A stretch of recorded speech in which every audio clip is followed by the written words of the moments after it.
মা, মা মানেই আবেগের স্থান। বাপের বাড়িতে 10 থেকে 15 দিন থাকার পর যখন শ্বশুর বাড়ি ফেরার সময় হয়ে যায়, তখন আসতে মন চায় না, খুব কষ্ট হয়। মা বলে, তুই চলে গেলে ঘরটা ফাঁকা ফাঁকা হয়ে যায় রে, আর কদিন থেকে জানা। তখন অভিমান নিয়ে বলতে ইচ্ছে করে, বিয়ে দিয়ে তো পরই করে দিয়েছো, এখন থাকতে বলো কেন? চলে যাওয়ার সময় অনেক দূর পেরিয়ে পিছু ফিরে দেখি মা ছলো ছলো চোখে তাকিয়ে আছে আমার দিকে। মা, আমার মা, মা মানেই আবেগ।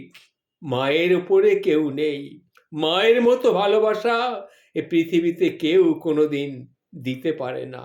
মা স্বর্গাদপি গরীয়সী মা।